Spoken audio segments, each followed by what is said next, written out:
Welcome to Realizing Resilience, a podcast from the Connecticut Women's Consortium. We're not behavioral health professionals, but we're your gateway to real conversations with the experts. Each episode, we'll delve into the vast landscape of mental health, from personal stories to expert insights. Together, we'll bridge the gap between clinical expertise and personal experiences, connecting with diverse voices and perspectives. Join us for insightful conversations that demystify the world of mental health. Today we're speaking with Dr. Germayne Tizzano. She's the owner and founder of Views from a Treehouse, LLC, and has presented nationally and internationally on trauma, drug and alcohol addiction, intimate partner violence, sexuality, and sexual health. She is a certified well-being and life coach with a private practice.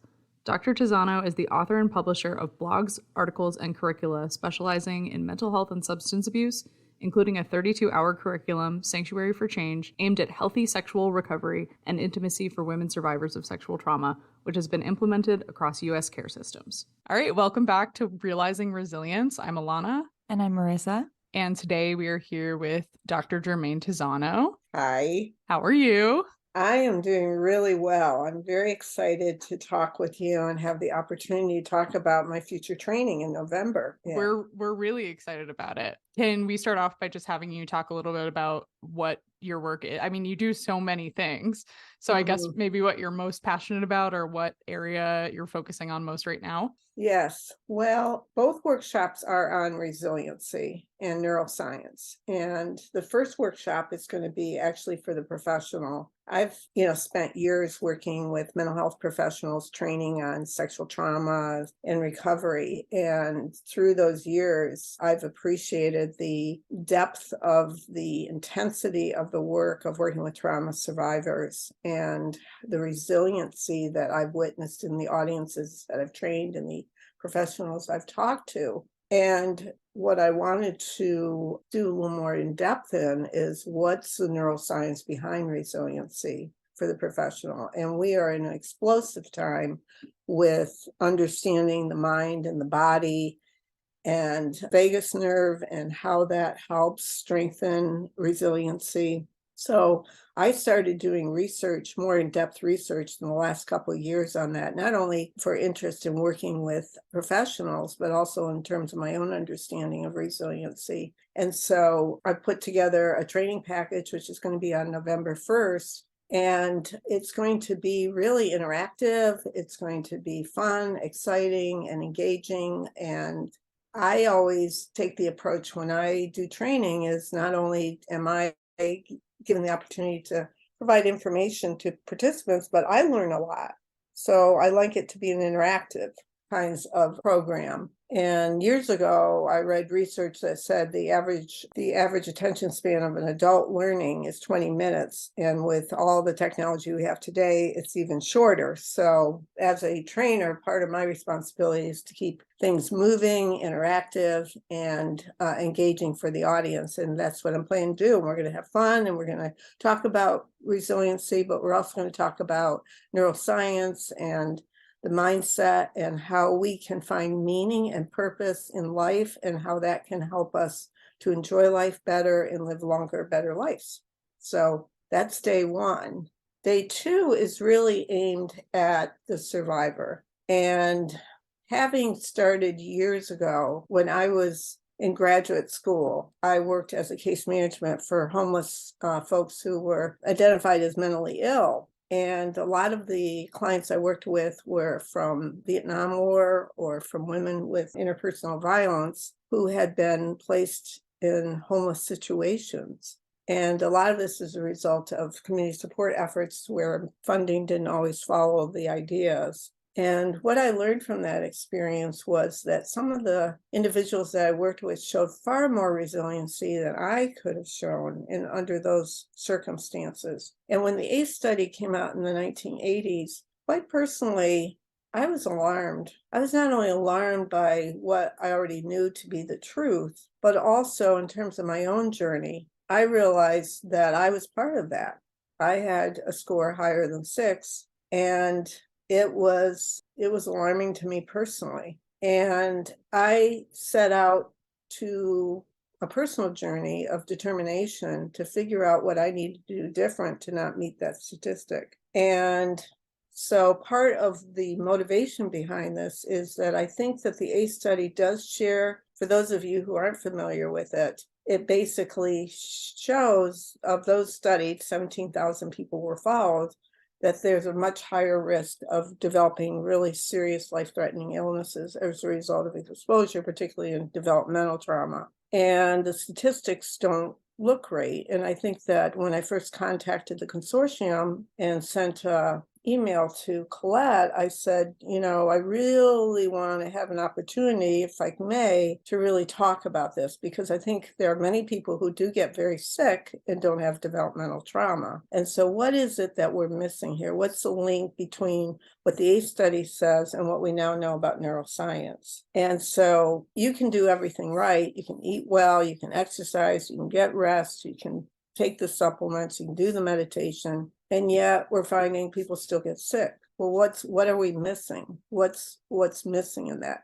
And for people with developmental trauma, they're at even further disadvantage because of what we know about the developmental process, and particularly the vagus nerve, which doesn't develop as well for a number of factors that we're going to talk about in the training. And so someone who has been exposed, unfortunately, to developmental trauma, what can we offer them in terms of what we know about neuroscience and inflammation and neural inflammation of the brain? And what we're learning is that if we can develop strengthening of the vagus nerve, which is the main nerve of the body, then we can help people to intervene on that chronicity process of inflammation, which leads to long-term illness and in some cases early death. So I wanted to capture that research, capture that information, and provide a training program for professionals to understand that process and help clients understand that process so that they have the tools and resources to do their own intervention, to not necessarily follow the path of what the ACE study may be the results of that. So both areas have personal meaning for me as well as professional meaning. I'm a coach. I've done training all across the United States. I specialize in working historically in training professionals on sexual trauma. So I have a real in-depth knowledge in understanding those factors that affect health. I have a doctorate in health education, so I have that interest area. And I have my own personal journey. I have faced 2 years ago a very serious life-threatening illness and got even more dedicated to understanding health, underpinnings of health, to again strengthen the possibilities for living a long, healthy, happy life. So I'm very excited about both trainings. I think both trainings are an opportunity to give hope, to give people tools and resources and information, not only for themselves, but also for the folks they work with. Absolutely. Yeah. It's very clear that you've dedicated a lot of your life to not only educating clients, but also practitioners as well. What do you think, as practitioners trying to help clients in resiliency in their different situations, is there a certain mindset that you think practitioners need to have or be aware of in the client to be able to really help them? That is a really good question. I'm going to answer that by an example. Years ago, when I was doing case management, I had worked with a homeless client who was referred to me. And let's call him Charlie. I don't even remember his first name, but Charlie was referred to me by a local restaurant owner who used to give Charlie a free meal every day because Charlie didn't eat. And Charlie slept on a bench that he was always seen either standing up or lying on his side. And he unfortunately hadn't been able to take a shower in some time. So this restaurant owner was concerned about him and wanted to see what we could do to help provide support for him. So I met with Charlie and talked with him. And I thought, well, this is going to be interesting because in order to drive him to the shelter so he can get a shower, which is what he wanted, he needed to sit in my car. So I thought, well, what's going to be interesting? How is he going to sit in my car if he's never been known to sit down? So I drove up, I picked him up, and he got in the car. And the first thing he did was he put his arms like this and hands up so that he wasn't sitting on the seat. And I looked over at him and I said, oh, is something hurting you? Or, is there a reason for you not sitting? And he just went, like, we're not talking about this. So I left it at that. We got him an opportunity to have the shower, got him hooked up with a psychiatrist who was very insightful for his times. This was the 80s, where sexual trauma was not recognized the way it is today. And this young psychiatrist started working with Charlie. And what he realized in talking with Charlie, because Charlie was able to trust him enough, was that he was at Lima State Hospital and he was sexually assaulted and must have been very traumatized. My guess is it probably wasn't the only time. And from that point on, my guess is what we know about trauma triggers is it was activating for him. And so my point in sharing this story is, in response to your question, is we really need to get to understand the meaning behind the behaviors of what we are seeing as odd or different or unusual or whatever labels we put them on them. Because the folks we work with have had, especially with developmental trauma, and I'm not just limiting it to that. I'm not saying that people who don't have developmental trauma also don't have horrific challenges,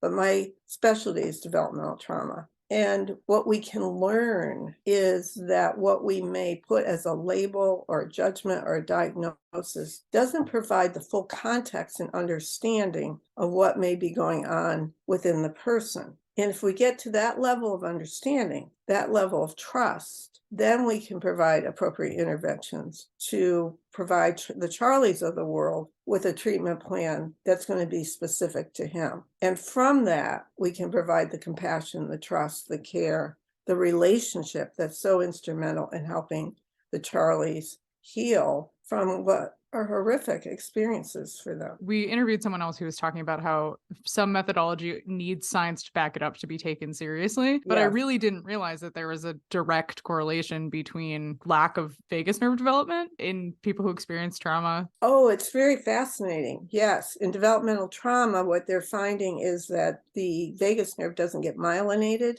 because of the social bonding or lack of social bonding. And a vagus nerve that's not well myelinated will not function as well. And that's why a lot of the challenges, dysregulation, inflammation, all of that is related to an undeveloped vagus nerve. The hope is, the good news is that it can be developed, it can be strengthened, and there's a variety of ways to do that. So that's a core issue between someone who has had a healthy early development versus someone who may not have, and some of the struggles. And I think getting back to the ACE study, and the ACE study did really well for its time. But now I think there's a lot of questions that are providing more answers to that. Like, it isn't just due to social isolation or high-risk behaviors that lead people to develop chronicity of illnesses. There's a whole neurophysiological process that takes place that we as providers need to have an understanding of to help clients and teach them and give them hope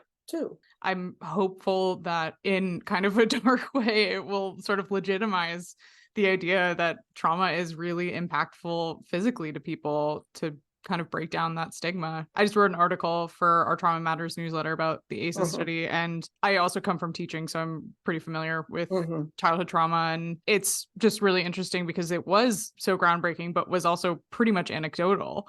Yes, well stated. Yeah, and I think every good study, the idea is to grow from that, develop that, learn from that, further study it, better understand it. And we have much more information now than we did in 85. So it's wonderful. It's hopeful. I'm excited that there's so much that we're learning since then. And, the whole somatic interventions that are available therapeutically to clients. I think that at some point, maybe in the early 90s, those who were identified as having severe trauma, there was often a perception that there wasn't hope. Today, there's hope.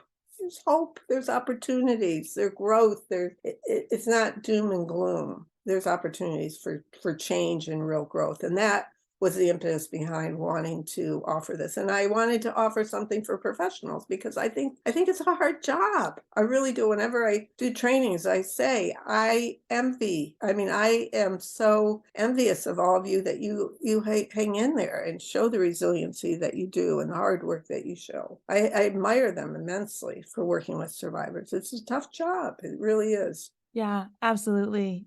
Definitely. A lot of times you think about the person who is seeking the therapeutic help, but you're not thinking about the person providing and Right. how they are also interacting with numerous people who are, having to survive. And then they have to also survive themselves through these Hmm. stories. Yes. Yes. Absolutely. You have vicarious trauma, and there isn't, maybe it's different, but in other areas that I've spoken to professionals, there isn't always a safe environment for them to get the validation for, wow, I just had an experience with a client that was really difficult for me to hear personally. It may be activating to their own history. It may be it was just a really difficult experience for them to listen to. And it's almost like resilience is seen as, well, you have to tough it up. Well, it's the exact opposite. You have to be able to seek help and get recognition in a safe environment and acknowledgement that this is tough. This is tough stuff to hear. This is tough stuff to be present for. And providing a forum, a training for validation around that, and to be able to share with other colleagues that, and then to have to go home and beat the kids and do all those kinds of things. It's hard work. And I'm very sensitive to that. And I admire professionals who do the work that they do.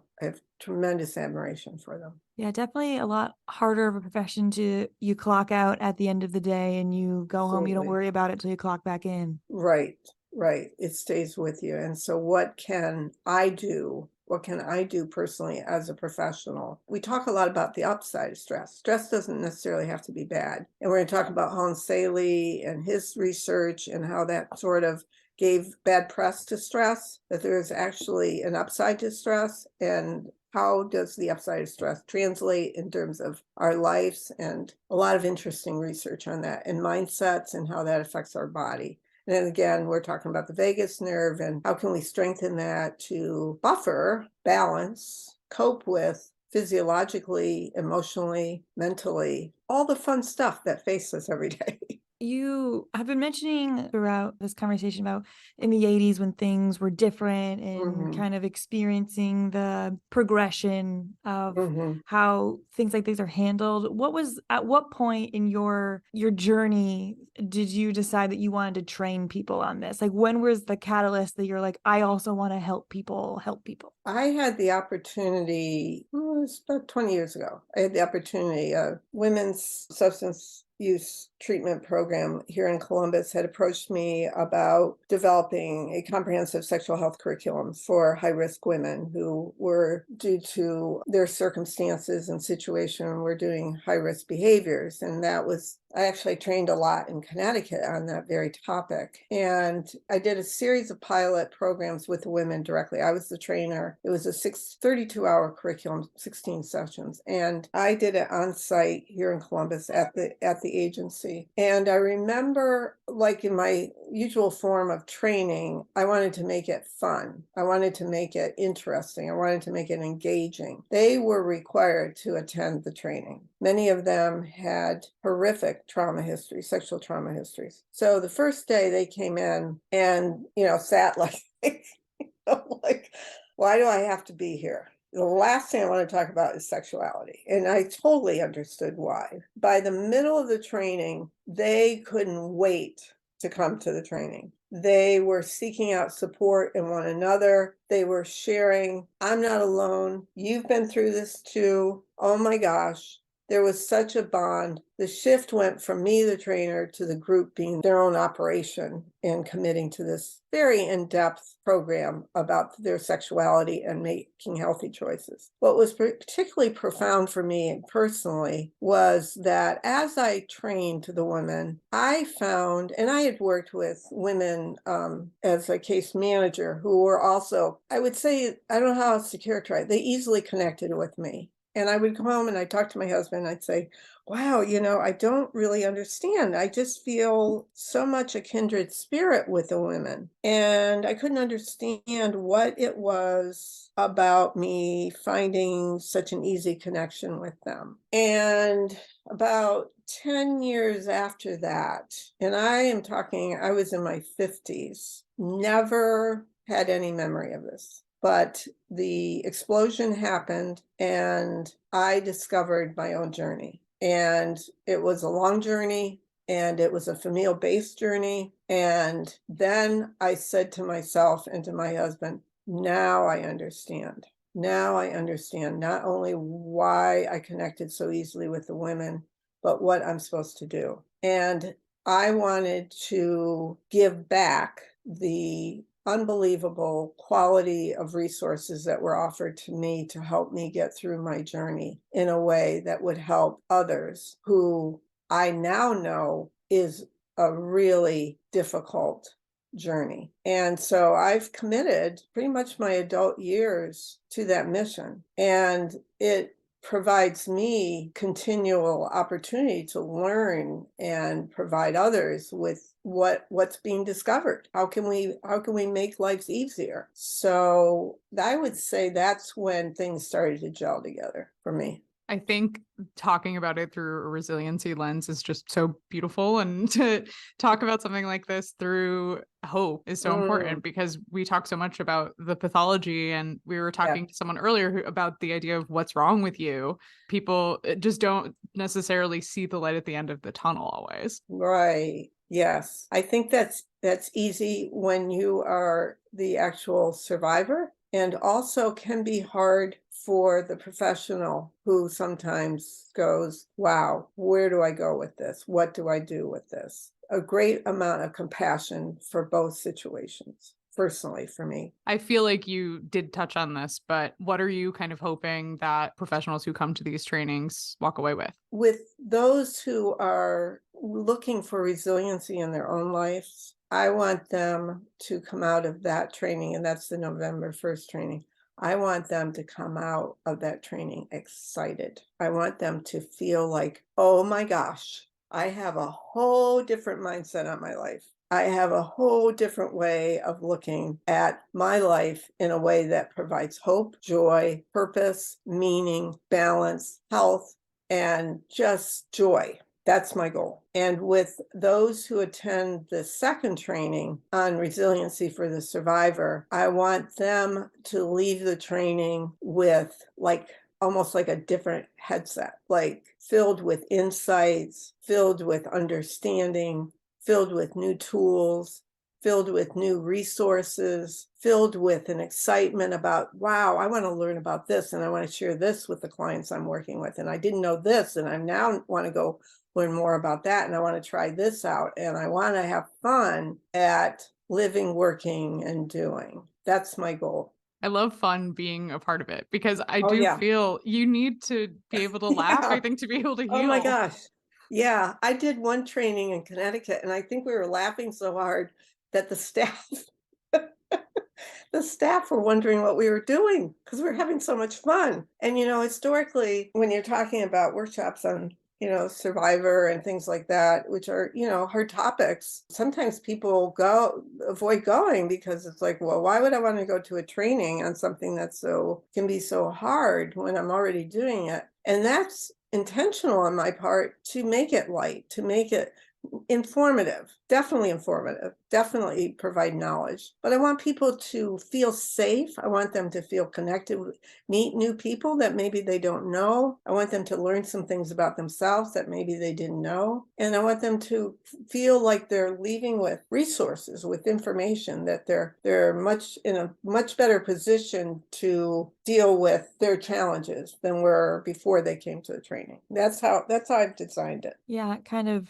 reiterates or states to people who maybe didn't know that healing isn't just heavy, it can also be heartwarming. It can Oh, also yeah. be so many Yeah. different things. Oh, yeah. Healing is beautiful when you think about it. When someone heals from trauma, they leave, neurobiologically, they leave that chapter in a different space. They are not the same person. They don't carry that weight. And we're going to talk about the amygdala and how the amygdala is the source of healing. And so this is what somatic therapies are offering clients. Oh my gosh, what happened in the days when we didn't have that? Then people needed to worry. But now we have those therapies. And I know Connecticut is really, really good at trauma-informed services. I know you guys. I've always said you're one of the top in the country that I've seen. So I know people that come to the trainings are well equipped and know about trauma. And I always love training at your place because I'm so impressed with the professionals I've trained there. I think it's kind of nice to leave a training maybe a little bit different than when you walked in. Mm-hmm. Whatever version of different that is. Are you lighter? Are you just have a new perspective? I Mm-hmm. think that shows how you let yourself be Mm-hmm. fully immersed in a training. Yes. Yes. Right. And with optimism, I think is so important too, because often Yeah. you're just like, wow, that information was really depressing. Now I have to sit with that. And Right. ultimately people get into these positions because they want to help and they think there's Oh, the yeah. propensity to help. Right. Absolutely. And I believe that the core to that is building a level of trust within the training room, that people can feel comfortable with one another and to feel without judgment, sharing what may be their own vulnerabilities or their own challenges in a safe way that can help them get resolution on that. It's multiple factors that are at play. As a facilitator and as a trainer, my responsibility is to really tune into my audience. And when I'm seeing someone who may be struggling or that the audience is seeming to pull back, I often will do different approaches to try to address that. I tend to be a perceptive person, and I may even seek someone else who I see is struggling and just ask them if they're okay or they need a break. And I give lots of permission for people to do that, to get breaks and take what time they need, particularly when you're talking about the subject of survivor. Take a break, do what you need to do to take care of yourself, because without self-care, we cannot be effective either in the training room or outside the training room. And these are clearly going to be two great trainings. And I'm excited for you to be here November 1st, November 2nd. And I'm excited to see what these trainings are going to be all about. I greatly appreciate you coming to talk with us today. Oh, yeah. Thank you so much. I can't wait to meet you in person. Thanks so much. Thank you. Yeah. Thank you. Links will be in the description to learn more about Germayne and her work, as well as sign up for her trainings and keep up with us at the Connecticut Women's Consortium. We just want to thank you guys for joining us today. Thank you, Germayne, for joining us. Thank and you. We'll see you next time. Thank you Be so kind much. to yourself. Be kind. Thank you.